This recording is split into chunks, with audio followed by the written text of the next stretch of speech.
Okay, imagine this. You're playing a game, totally lost in it, loving the world, the story, but then you stop and think, what if? What if a human didn't actually make this? What if AI built it all? From the concept right down to the code. It's a wild thought, isn't it? And it's really the core of what we're digging into today. Exactly. This is our deep dive into the really fascinating world of AI-built games. We want to figure out what AI-built even means, pull out the key stuff from our sources, and, well, help you understand this whole trend. Yeah, and look at real examples, weigh the good and the bad. And tackle that big one.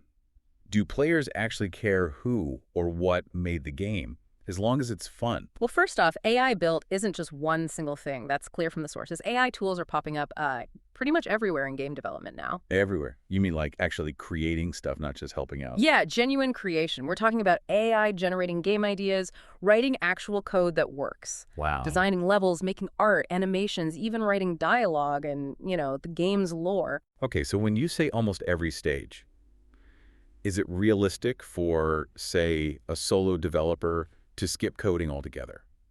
Or is AI still more like a superpowered assistant?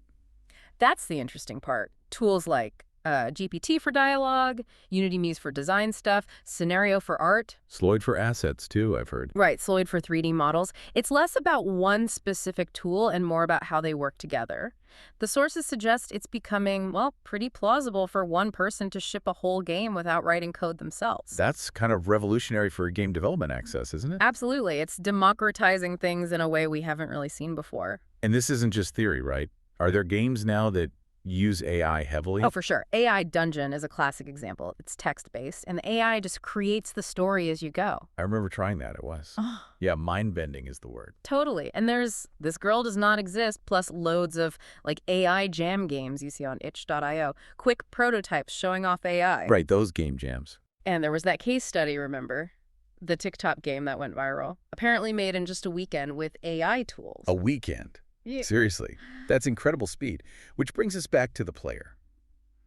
If making games gets that easy, do people still value the human touch? Yeah. Or is it just about the fun now? That really is the million-dollar question. The polls we saw asking, would you play an AI game, are, well, all over the place. So a real split. Yeah, some players, they just want good gameplay, period. Doesn't matter how it's made. But others feel like there's maybe an emotional depth, a human spark that AI might miss. A lack of soul, maybe? Potentially. AI is amazing at pattern matching, right? So it can generate stuff that looks like known styles. But our sources question if it can do truly new things or intentionally break rules like human artists do. It might feel a bit samey. Okay, so let's talk pros and cons. The big pro seems obvious. Speed, cost. Definitely. Rapid prototyping gets way faster. Development costs can drop significantly. And it really empowers small teams, solo developers. It levels the playing field. That's huge. But the downsides, what are the worries? The main one highlighted is, well, generic output. If AI just learns from what's out there, you might get games that feel derivative, formulaic. Seen it all before kind of thing. Exactly. And that ties back to the worry about a lack of, real human creativity, emotional connection. A game might work perfectly but feel a bit hollow.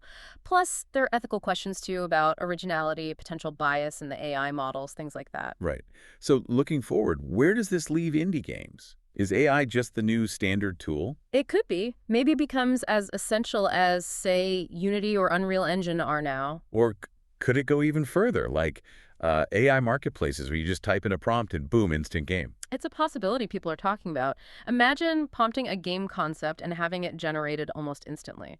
Or maybe AI just becomes another powerful tool in the box, changing how developers work, but not replacing them entirely. It's still unfolding. Okay, lots to think about. So here's something for you, the listener, to chew on.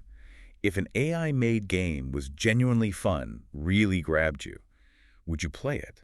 Even knowing a human didn't craft the story or the code. And tied to that, should studios be upfront about how much AI they're using? Transparency is a big topic here. We definitely want to know what you think. Would you play an AI-built game? Let us know in the comments or vote in the poll. We've linked it below. Yeah, tell us your thoughts. And if you're curious to see some of this in action, check out the links in the description. We've put some for the games we mentioned. Definitely worth a look. Okay, that's it for this deep dive. Join us next week when we ask, can AI predict the next viral hit game? See you then.